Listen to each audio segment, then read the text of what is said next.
All right, everybody, welcome back to the #1 television program in the history of the entire universe. I am Brian Lee Durfee, author of The Forgetting Moon, The Blackest Heart, and The Lonesome Crown. All three books published by Simon & Schuster's Saga Press. Today, I'm going to be reviewing The Strength of the Few by James Islington. James Islington, I think it's Islington.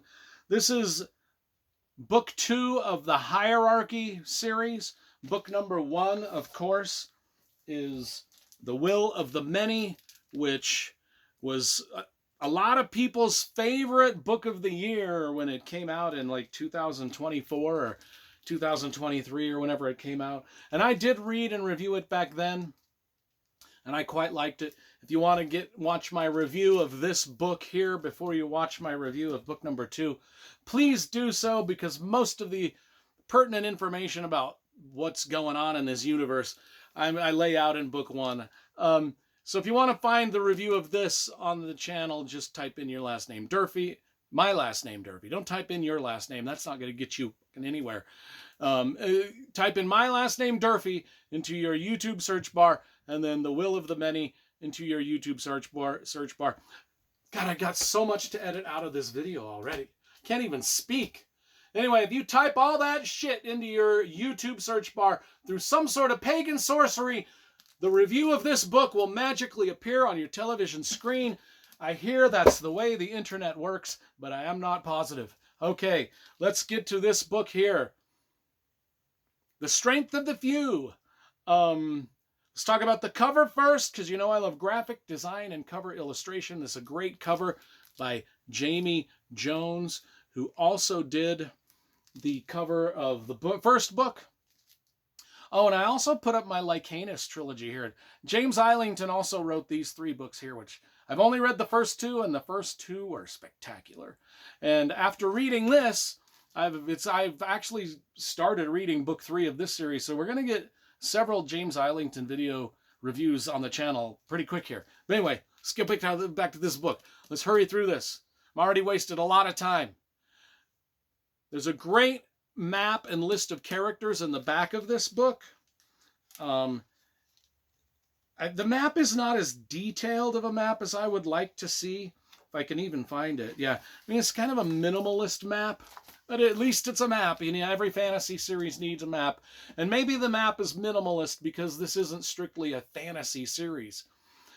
It's more of a sci-fi fantasy series. In fact, I would say, and I did say this in my review of book 1, that this is kind of like the books that it's going to be compared to the most are Red Rising and Christopher Rocchio's Sun Eater, just because of the Romanesque setting, the fantasy / science fiction sort of feel to all the books, or all the story. Well, the 2 books that are in it, the story so far. I mean, it's got a lot of and those comparisons are valid. Now, there's kind of some other comparisons that I like to make about this whole book as a whole, and the 2 books combined. There's a magic system in this book that's about the will of the many. And it's kind of like, as I was reading it, it was really reminiscent to me of the magic system in Dave Farland's The Rune Lords, wherein, you know, the elite class, they kind of use to boost their magic up. They kind of drain the magic and the life forces out of the peasant class. And very analogous to the rich today draining the resources out of the poor. You know, we get the analogy. And there's even in this book, there's even a map of like the different types of how they drain the will. Like if you drain the will out of let's see, 8 people, you are a Septimus class elite. If you drain the will out of 63 people, you are a Sextus class elite. If you drain the will out of 384 people, you are a Quintus, and it goes up and up. The highest you can get is if you drain the will out of 46,232 people, you are a Princeps elite. Anyway, so that's kind of how the magic system works. Although as we get into book 2 here, there's a lot more magic getting thrown at us than just that. But that's sort of the magic system. The plot structure, I mean, the world building structure is detailed. It's elite in its detail and world building. James Islington, I've noticed in these 3 books, at least the 2 books of this series I've read, the world building is top notch. In book number 1 here, again, we get the Romanesque themed world building where everything has got Roman names. The political structure is kind of built off of Rome. And there's a lot of legends, just the mythology that follows our own Roman history is kind of brilliantly just sort of sprinkled through these books in such a cool way.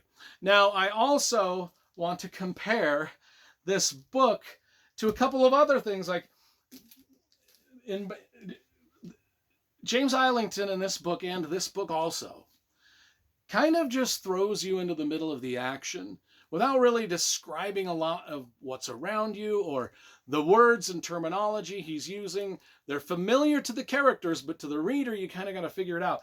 Kind of like how Steven Erikson did in the Malazan Book of the Fallen, where he just throws you into a scene, you don't know what's going on, and you just kind of got to fish your way through it and figure it out. That's kind of the way that was.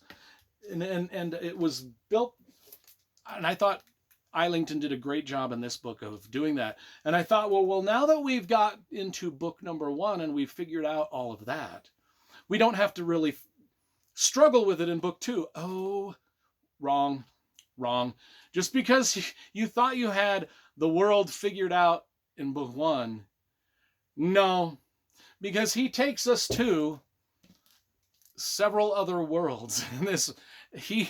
And I'll get into that. I mean, so just when you think you have this world figured out, no, in book 2 you go to several different worlds, and you don't know when you're in these worlds, and you kind of gotta. It's a little bit of a puzzle. I do think that the magic system, the way it's written, the way the characters are interacting, I want to compare it to.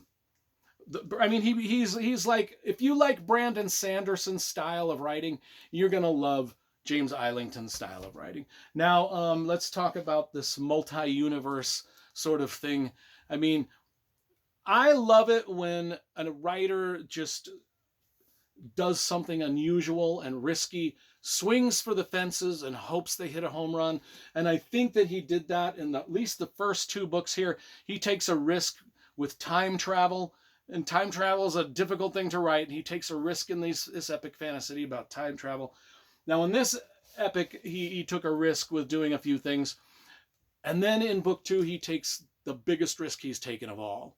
And this is introducing a multiverse, time travel, multiverse, multi-person storyline. Much like, and I started to think, this is a lot like Michael Moorcock's Elric of Melniboné saga, where Elric travels through different time dimensions and different universes, different alternate universes, and this is what we get here. And I know I'm just talking generalities so far in this book and comparing it to other things, but that's just because it's so hard to explain. You know, our main character is Viz, and in book 1, he's on a revenge quest because the bad guys did something to his family when he was young. So now he's infiltrated the bad guys' sort of like universe, and he's integrated himself into them, and it's kind of like Red Rising with kind of like with that. Like I keep comparing this to a lot of other books. Probably I shouldn't. I probably just let these stand on their own. But anyway, that was kind of the premise of book 1. Here's this guy kind of in this academy, prison guard, gladiator, learn how to use your magic type of situation, but he's infiltrated the realm of his enemies, and he's undercover and in disguise and yada yada yada, and all that happens, and it builds to a crescendo in this book. And then I can't really talk about much more, but what happens at the beginning of this book is where we get introduced to these multi-universe. The guy is in 3 different places at the same time. He's in, and it's told through the first person of Viz. He's at one point he's in the realm of res, and then another version of himself is in the realm of lucium, and then another version of himself is in the realm of obitium. And that's kind of just like it's like if you could, I know there's like billions of multiverses where I exist and where you all exist. In this multiverse, I'm doing a YouTube channel and you're watching. In other multiverses, you would be doing the YouTube channel and you would be married to Scarlett Johansson and I would be the one watching. And every scenario in between that is out there in the multiverse as well. Here it's split into 3 different universes. And so now the story goes in 3 different directions. And again, a big high concept idea. And I love it when authors do this. Now, did he pull it off as well as he did in these other books? And I'm going to just tell you, for me, I was like, when we were reading the main story of where that follows what was going on in this book, when we're reading that story, I was really interested. I thought that was cool. When he was going off into the other universes, I was kind of just like, first of all, there's no warning at the head of the chapter that you're jumping to Viz number 2 and Viz number 3. I mean, there's Viz 1, Viz 2, and Viz 3. And these chapters alternate, and they don't alternate one after the next. Like, oh, we're going to do a chapter of this version of Viz in this part, and this version of Viz in this part, this version of Viz in this part. We're not going to alternate them. Sometimes you spend 2 or 3 chapters with this version, and then a chapter with this version, and then 2 chapters with this version, and then 4 chapters with this version, and then another chapter. I mean, it's like, and you don't know which version you're reading until you kind of into it. It's like it's just a bit of a clunky entry into each chapter where I was kind of trying to put together the puzzle. Which storyline am I following now? And whenever we were following a storyline that didn't really spring from this storyline, I found myself a little bit disinterested. And that's the only quibble I have with the book. But when you're disinterested with 2/3 of what's going on, it's kind of like, that's my only quibble, because it's still written with the same ambitious, wild world-building scope as everything else Islington has done so far. And I could appreciate that. And I appreciated where he was going. And I have faith that we went through that in this book, because book 3 is going to explain everything that we've been dealing with. I have faith that the author is going to pull this together. And then once the whole trilogy is out there and done, we can all look at this second book and be like, that's why. Okay, now I get it. Now when I reread it, I'm going to appreciate what happened in here. Now, I've only read the first 2 books of this trilogy. And again, in this trilogy, there's a lot of things that I'm kind of scratching my head going, what the fuck are we talking about? But I have faith that those answers will be met in book 3. So I have to give the author his due credit and just be like, I have to just trust what I'm reading. And so that's that was kind of like a very vague review of everything. But the things that are going on in this, I don't want to spoil anything other than, and I didn't, in the 3 universes, the multiverse thing, I'm not spoiling it because it's right there in the jacket copy of, this is what you're getting into, folks. By the way, you're going to 3 different universes. Bling, it's right there. It's right there. So I know I gave this like a really high rating. I'm going to drop the rating just a little bit on this one for the reasons I mentioned. So let's give this one like an 8.1, like an 8.1. Yeah, it's an 8.1 book. And I think that when book 3 comes out and we can put them all together, this will probably jump into the 9s.